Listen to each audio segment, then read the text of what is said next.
तैयारी सभी करते हैं, लेकिन सिलेक्शन उसी का होता है जिसका प्रीवियस ईयर क्वेश्चन पर कमांड होती है। पीवाईक्यू ही वह रास्ता दिखाते हैं कि आपको किस दिशा में कितना फट करना है। आज मैं आपको एलडीसी परीक्षा के लिए राजस्थान का भूगोल से संबंधित कंप्लीट पीवाईक्यू हल कराऊंगा विद फुल डिटेल्ड। तो जय हिंद जवानों, आइए शुरू करते हैं क्लास। पहला टॉपिक है पारिस्थितिकी एवं पर्यावरण। इससे जो भी प्रश्न पूछे गए वो एक साथ दिए हैं। पहला प्रश्न है, वायुमंडल की ओजोन परत प्राकृतिक ढाल के रूप में के विरुद्ध कार्य करती है। किसके विरुद्ध? इंफ्रारेड विकिरण, गामा विकिरण, अल्ट्रावायलेट और एक्सरे। तो इसका सही आंसर क्या है? अल्ट्रावायलेट। आइए अब इसके महत्वपूर्ण तथ्य देखते हैं। ओजोन परत मुख्य रूप से वायुमंडल के समताप मंडल में पाई जाती है और यह 15 से 35 किलोमीटर की ऊंचाई पर होती है। ओजोन परत की मोटाई किसमें मापी जाती है? तो डोप्सन में। तो इसमें आपको दो फैक्ट याद रखना है। पहला तो ओजोन परत कहां पाई जाती है? तो समताप मंडल में। और ओजोन परत की मोटाई किसमें मापते हैं? तो डोप्सन में। दूसरा प्रश्न, नीचे दिए गए पोषक चक्रों में कौन सा चक्र अवसादी प्रकार का होता है? अवसादी को इंग्लिश में क्या बोलते हैं? सेडिमेंट्री। ऑप्शन ए में दे रखा है कार्बन और सल्फर, ऑप्शन बी में दे रखा है कार्बन और नाइट्रोजन, ऑप्शन सी में दे रखा है फास्फोरस और कार्बन, और डी में दे रखा है सल्फर और फास्फोरस। तो इसका सही उत्तर क्या है? सल्फर और फास्फोरस। आइए इस प्रश्न की व्याख्या देखते हैं। अवसादी चक्र में पोषक तत्वों का मुख्य भंडार पृथ्वी की भूप्रपट्टी है। क्या है? भूप्रपट्टी, जिसको रॉक्स बोलते हैं, न कि वायुमंडल। इसके विपरीत गैसीय चक्र होता है, उसमें मुख्य भंडार कहां होता है? तो वायुमंडल या जलमंडल। मुख्यतः क्या होता है? वायुमंडल। तो ये फैक्ट है, बहुत महत्वपूर्ण याद रखना कि कहां इसका भंडार होता है। प्रश्न तीसरा, जो एलडीसी 2024 में पूछा गया है, निम्न को उनकी खाद्य श्रृंखला में प्राथमिक उपभोक्ता के रूप में चयन करें। आपको बताना है प्राथमिक उपभोक्ता वाले कौन सा ग्रुप है। नंबर ए में दे रखा मछली, मेंढक, टिड्डा। बी में दे रखा टिड्डा, हिरण, गना, तना बेदक। ऑप्शन सी में दे रखा गना, तना बेदक, मेंढक, बाघ। और ऑप्शन डी में दे रखा सांप, मछली और पक्षी। तो इसका सही उत्तर क्या है? ऑप्शन बी, टिड्डा, हिरण, गना, तना बेदक। आइए अब इसका एक्सप्लेनेशन देखते हैं। प्राथमिक उपभोक्ता वे जीव होते हैं जो सीधे उत्पादकों जैसे हरे पौधे खाते हैं और उन्हें शाकाहारी कहा जाता है या शाकाहारी जीव कहा जाता है।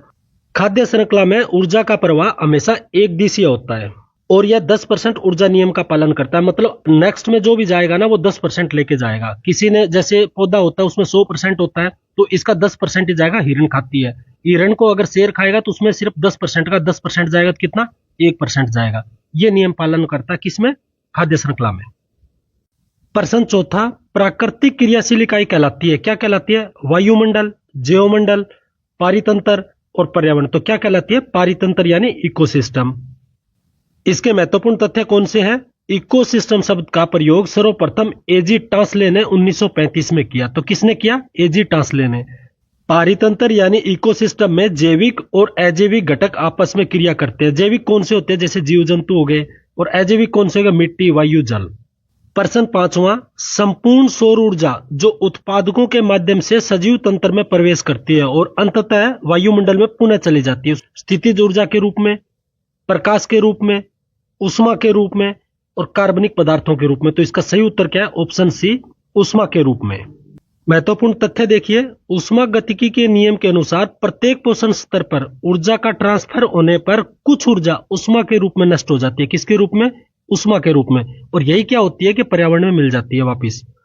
उत्पादक यानी पौधे सौर ऊर्जा को रासायनिक ऊर्जा में बदलते हैं, लेकिन यह अंततः ऊर्जा शोषण और अन्य क्रियाओं के द्वारा उष्मा बनकर पर्यावरण में मिल जाती है। तो ये सेम की सेम बात है। सौर ऊर्जा ट्रांसफर के दौरान कुछ उष्मा के रूप में नष्ट हो जाती है, वही उष्मा किस में मिल जाती है? पर्यावरण में मिल जाती है। तो यही ऐसे चक्कर चलता रहता है। प्रश्न 6, किसी वन के शीर्ष ऊर्ध्वाधर परत में होते हैं। क्या होते हैं? झाड़ियां, वृक्ष, बूटियां या घास। तो क्या होते हैं? वृक्ष। वृक्ष क्या होते हैं? सबसे ऊपर स्तर पर होते हैं। महत्वपूर्ण तथ्य देखिए, वनों में सतरीकरण पाया जाता है, जिसमें सबसे ऊपरी परत ऊंचे वृक्ष की होती है। किसकी होती है? ऊंचे वृक्षों की। और सबसे निचले स्तर पर क्या पाया जाता है? तो घास, काई और शाकीय पौधे के रूप में पाए जाते हैं। प्रश्न 7वां, निम्नलिखित में से कौन सा प्रक्रम वायुमंडल में कार्बन डाइऑक्साइड मुक्त नहीं करता? मतलब कार्बन डाइऑक्साइड है वो CO2 रिलीज नहीं करता।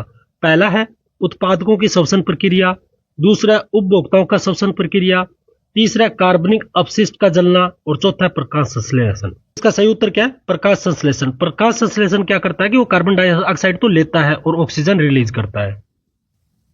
आइए इसकी व्याख्या देखते हैं। प्रकाश संश्लेषण एकमात्र ऐसी प्राकृतिक प्रक्रिया है जो वायुमंडल से CO2 ग्रहण करती है और ऑक्सीजन मुक्त करती है। श्वसन, दहन और अन्य जो भी क्रियाएं होती है उसमें क्या होता है कि CO2 है वो वापस जाती है। प्रश्न 8, जलीय पारिस्थितिकी तंत्र में अपघटक के उदाहरण है, कौन से हैं? शैवाल और कवक, शैवाल और जीवाणु, जीवाणु और कवक, प्लवक और जीवाणु। तो इसका सही उत्तर कौन सा है? तो इसका सही उत्तर है जीवाणु और कवक।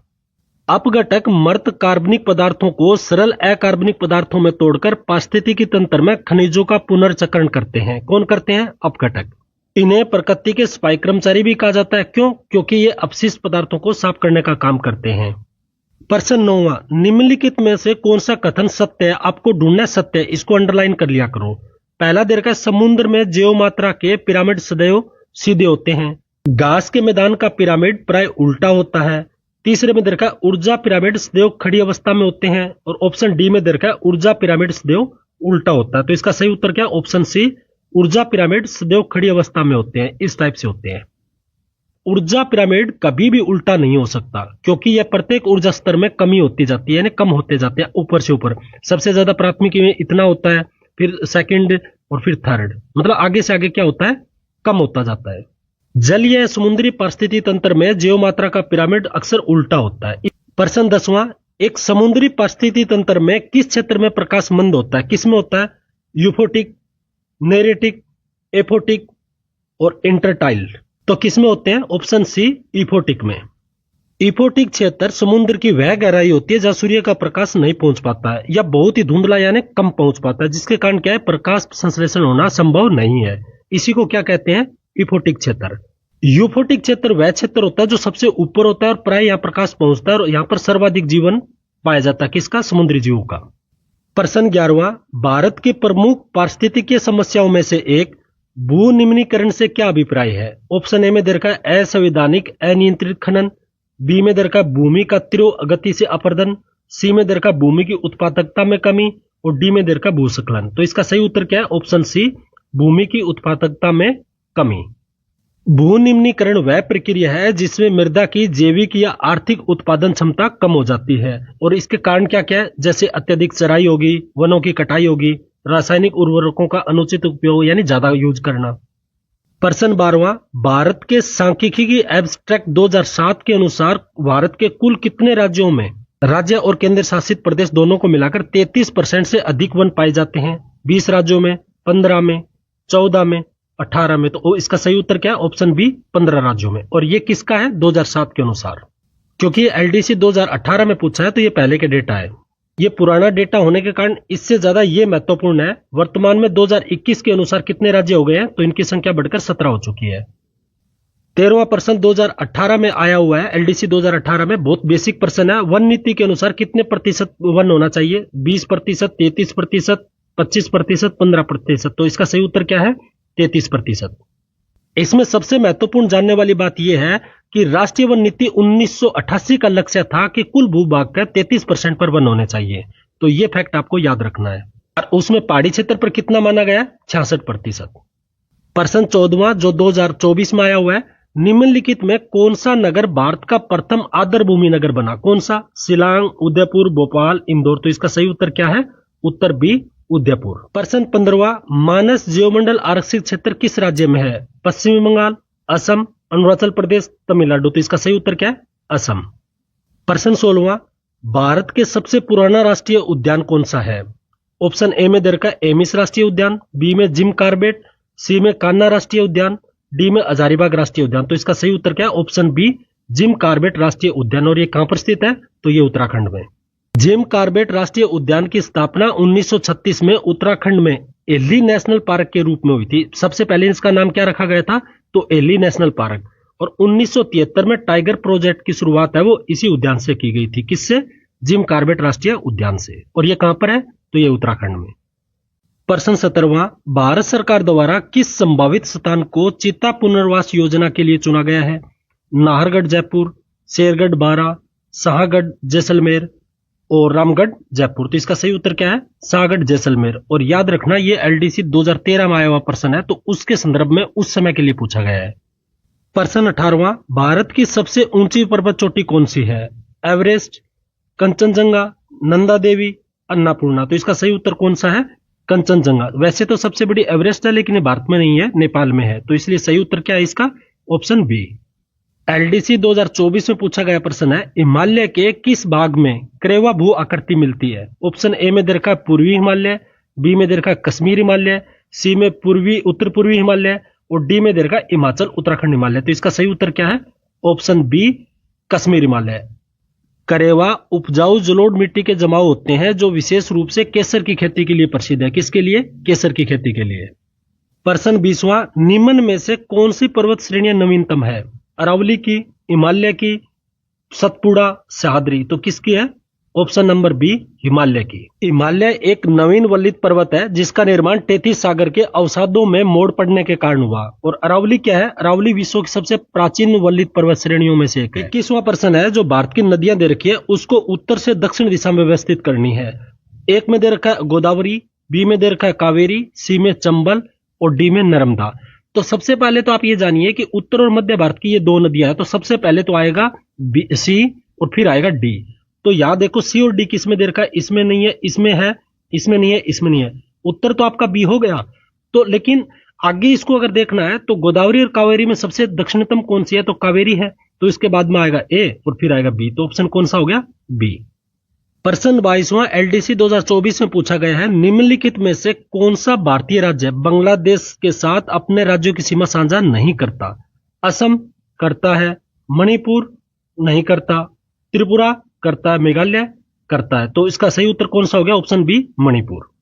बांग्लादेश के साथ सीमा साझा करने वाले 5 भारतीय राज्य हैं जो पश्चिम बंगाल, मेघालय, मिजोरम, त्रिपुरा और असम। और त्रिपुरा एकमात्र राज्य है जो तीनों ओर से बांग्लादेश से घिरा हुआ है। प्रश्न 23वां, मॉरिशस द्वीप कहां स्थित है? हिंद महासागर में, अटलांटिक महासागर में, प्रशांत महासागर में, आर्कटिक महासागर में। तो किसमें? हिंद महासागर में, जिससे भारत का संबंध बहुत मधुर है। प्रश्न 24वां, भारत के निम्नलिखित पत्तनों यानी बंदरगाहों को उत्तर से दक्षिण में सेट करना आपको। कैसे? जैसे ऊपर से नीचे की तरफ आओगे ना, तो ये उत्तर हो गया और ये दक्षिण हो गया। तो यहां पर आपको सबसे उत्तर बताना और यहां सबसे दक्षिण, ये सबसे लास्ट आएगा। ऑप्शन में क्या दे रखा है? विशाखापट्टनम, पारादीप, तुतिकोरिन और चेन्नई। तो सबसे अंतिम कौन होगा?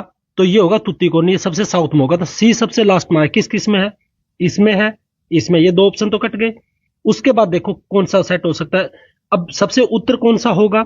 तो आप देखो इसमें पारादीप है, सबसे उत्तर होगा। तो बी सबसे पहले किस में है? इसमें। तो ऑप्शन डी इसका सही आंसर है।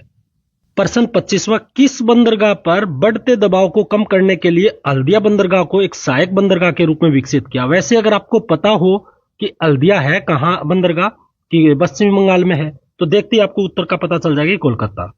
प्रश्न 26वां, निम्नलिखित में से कौन सा बंदरगाह भारत के पश्चिमी तट पर है? आपको पश्चिमी तट पर बंदरगाह बताना है। हल्दिया, तुतिकोरिन, पारादीप, कोच्चि। तो प्रश्न के अनुसार क्रम में अगर आप रखोगे तो पश्चिमी तट पर कौन सा है? तो कोच्चि है। कोच्चि बंदरगाह केरल राज्य के अरब सागर के तट पर स्थित है, जिसे अरब सागर की रानी भी कहा जाता है। किसको? कोच्चि बंदरगाह को। प्रश्न 27, कोरापुट खनन केंद्र निम्न में से किस राज्य में स्थित है? आंध्र प्रदेश, महाराष्ट्र, कर्नाटक, उड़ीसा। तो इसका सही उत्तर क्या है? उड़ीसा में। कोरापुट भारत में बॉक्साइट यानी एल्यूमिनियम का सबसे बड़ा भंडार क्षेत्रों में से एक है। सार्वजनिक क्षेत्र की कंपनी नाल्को का सबसे बड़ा एल्यूमिनियम रिफाइनरी परिसर कहां स्थित है? तो कोरापुट में है। एलडीसी 2026 लिखकर आप भी हमारे इस मिशन में शामिल हो सकते हैं। आपको यहां एक से एक बेहतरीन क्लास एकदम फ्री मिलेगी। 28वां प्रश्न एलडीसी परीक्षा 2025 में पूछा गया, निम्नलिखित में से कौन सी एक भारतीय कृषि समस्या नहीं है? इसको अंडरलाइन कर लो, नहीं पूछा है। जोताई भूमि के एक छोटे आकार का भूखंड, जैविक खेती को प्रोत्साहन, सिंचाई सुविधा का अभाव, भूमि उर्वरकता की गिरावट। तो इसका सही उत्तर क्या है? ऑप्शन बी जैविक खेती को प्रोत्साहन। ये कोई समस्या भारत की नहीं है। प्रश्न 29वां एलडीसी 2024 में पूछा गया है, फुटलूज उद्योगों के बारे में निम्नलिखित में से कौन सा कथन सही नहीं है? आपको नहीं है वो बताना है। यह विभिन्न प्रकार के स्थानों पर स्थित हो सकता है, वे विशिष्ट कच्चे माल पर निर्भर करते हैं, वे थोड़ी मात्रा में उत्पादन करते हैं, ये उद्योग सामान्यतः प्रदूषण नहीं फैलाते। तो इसका सही उत्तर है ऑप्शन बी, वे विशिष्ट कच्चे माल पर निर्भर नहीं करते। फुटलूज उद्योग वो होते हैं जो विशिष्ट कच्चे माल के स्रोत के पास होने के लिए बाध्य नहीं होते हैं, जैसे मोबाइल हो गया, सॉफ्टवेयर उद्योग हो गया, उनको कच्चे माल का ज्यादा जरूरत नहीं पड़ती। प्रश्न 30वां, निम्न में से कौन सी फसलों का समूह नगद फसलों की श्रेणी में आता है? आपको बताना कि नगद फसलों की श्रेणी में कौन सा आता है। कपास, गन्ना, रतनजोत। कपास, रतनजोत, जवार। कपास, तिलहन, गेहूं। मक्का, जवार, बाजरा। तो इसका सही उत्तर क्या है? ऑप्शन ए, कपास, गन्ना, रतन ज्योति। ये सब की सब क्या है? नगद फसल है। आपने पीछे देखा बंदरगाहों से संबंधित लगभग सभी परीक्षा में 2013 में, 18 में, 24 में लगभग आ रहा है। इसका मतलब यह है कि बंदरगाहों को आप अच्छे से तैयार कर लो, एक लिस्ट बना लो, सबसे बड़े बंदरगाह कौन से हैं और महत्वपूर्ण कौन कौन से हैं। प्रश्न 31, कपास की कृषि के लिए काली मिट्टी आदर्श मानी जाती है। वो क्यों मानी जाती है? ये अधिक आर्द्रता ग्राही होती है, ये काले रंग की होती है, ये लावा से बनी होती है, ये पठारी भागों में पाई जाती है। तो सबसे आदर्श बात क्या है, सबसे अच्छी बात क्या है? ये अधिक आर्द्रता को ग्राही होती है, जिसके कारण क्या कि वो नमी उसमें बनी रहती है और पानी बहुत ज्यादा देना नहीं पड़ता है। 2013 में पूछा गया एक प्रश्न है, भारत में उत्तम किस्म के मोती का निर्माण किस जंतु द्वारा होता है? माइटिलस द्वारा, पिंक टाडा द्वारा, यूनियो द्वारा, एनोडोंडा द्वारा। तो इसका सही उत्तर क्या है? ऑप्शन बी, पिंक टाडा द्वारा। एलडीसी 2013 से लेकर 2024 तक जितने भी भूगोल से संबंधित प्रश्न पूछे गए हैं उनका सार है ये, इसको मिस बिल्कुल मत करना। तो ओजोन परत यह समताप मंडल में पाई जाती है और पैरा बैंगनी किरणों से हमारी रक्षा करती है। और ओजोन परत को नापते किसमें है? तो डोप्सन से। इसकी इकाई क्या है? डोप्सन। पोषक चक्र के बारे में आपने देखा था, सल्फर और फास्फोरस अवसादी चक्र है। कौन सा है? अवसादी। और इसका भंडारण कहां मिलता है? तो पृथ्वी के परतों में। और जबकि कार्बन और नाइट्रोजन कौन सा है? गैसीय चक्र है। और ये कहां मिलता है? ये वायुमंडल में। वैसे जलमंडल में भी मिलता है, लेकिन वायुमंडल उसका प्रबलांसर है।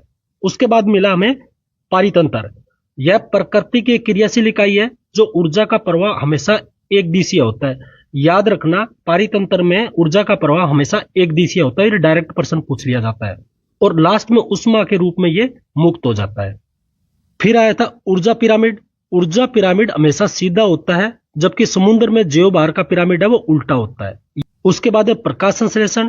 यह एकमात्र प्रक्रिया है जो वायुमंडल से CO2 ग्रहण करती है और ऑक्सीजन मुक्त करती है। समुद्र के बारे में क्या बताया गया था? तो एफोटिक क्षेत्र कौन सा होता है? तो वहां जहां प्रकाश नहीं पहुंचता है। और जबकि यूफोटिक क्या होता है? जहां पर प्रकाश प्रचुर मात्रा में पहुंचता है, ऊपर वाली लेयर। वन्य जीव और वन के बारे में क्या था? तो वन नीति के बारे में प्रश्न आया था। वन नीति 1988, इसके अनुसार ही देश में 33% भाग पर वन होना चाहिए और माउंटेन एरिया जो पर्वतीय है वहां पर 66% होना चाहिए। प्रमुख उद्यान के बारे में बात हुई थी। एक जिम कार्बेट का आया था, ये उत्तराखंड का है, सबसे पुराना है 1936 में। और उसका नाम आप कमेंट करके बताओ। मैंने आपको बताया था कि शुरुआती नाम इसका क्या था। और मानस जो है ये कहां पर है? ये असम में। उसके बाद में चीता परियोजना से संबंधित आया था, उसका पुनर्वास के लिए। तो ये उस समय के लिए पूछा गया था, उस समय नया था। सागड कहां पर है? जैसलमेर में। और कुन्नो का है मध्य प्रदेश में। फिर आया था वेटलैंड सिटी, वो उसका कौन था? तो उदयपुर था उसके लिए। पर्वत चोटियों के बारे में कुछ प्रश्न थे। तो कंचनजंगा कहां पर है? सिक्किम में। और भारत की सबसे बड़ी ऊंची चोटी है। हिमालय, ये एक नवीन वलित पर्वत है। और इसी के अंदर कश्मीर घाटी में क्या मिलता है? करेवा आकृति मिलती है, जो किसके लिए फेमस है? केसर की खेती के लिए। उसके बाद नदियों का क्रम पूछा था, उत्तर से दक्षिण। तो चंबल सबसे उत्तर में थी, फिर नर्मदा, फिर गोदावरी और कावेरी अंत में कहां थी? ये दक्षिण साइड में थी। सीमाएं के बारे में बात हुई थी। तो बांग्लादेश के साथ सीमा कौन कौन बनाता है? पश्चिम बंगाल, असम, मेघालय, त्रिपुरा, मिजोरम बनाते हैं। जो तीनों तरफ से कौन सा गिरा हुआ है? तो वो त्रिपुरा। उसके बाद में कृषि उद्योग और बंदरगाह के बारे में प्रश्न था। तो नगद फसल कौन कौन सी आप देख लो, कपास होगी, गन्ना हो गया, तिलहन हो गया, रतन जोत हो गया, ये सब की सब व्यापारिक फसल है। इनका सीधा कंज्यूम नहीं होता है, इसका कुछ ना कुछ प्रोडक्ट बनाया जाता है, उसके बाद में काम आता है। फिर काली मिट्टी के बारे में बात आया। तो काली मिट्टी को क्या बोलते हैं? रेगुर। हो सकता है ऐसा प्रश्न आ जाए कि रेगुर निम्नलिखित में से कौन सी मिट्टी है? तो काली मिट्टी है। ये क्या करती है? आर्द्रता ग्राही है, मतलब आर्द्रता सोख के रखती है, जिसमें नमी बनी रहती है और फसल को ज्यादा पानी देना नहीं पड़ता। और कपास की खेती के लिए तो सर्वश्रेष्ठ है। उसके बाद में बंदरगाह से संबंधित है। ये तो पूरी लिस्ट होगी, उसको आप देख लेना। जब हम क्लास बनाएंगे, जो प्रॉपर क्लास बनाएंगे पढ़ाने के लिए, उसमें आपको मिल जाएगी। उसके बाद खनिज से संबंधित है, तो ये भी हम उस समय एक लिस्ट दे देंगे, जो 15-20 है, महत्वपूर्ण, आपको देख लेना। तो जवानों, ये थे भारत के भूगोल से संबंधित कंप्लीट PYQ। कमेंट करके जरूर बताएं कि ये क्लास आपको कैसी लगी। आपको नेक्स्ट क्लास किस सब्जेक्ट की चाहिए, कमेंट करके बता सकते हो। आपकी डिमांड मेरी सप्लाई, इस बात का वादा रहा। तो मिलते हैं बहुत जल्द एक बेहतरीन क्लास के साथ। तब तक जय हिंद, जय भारत।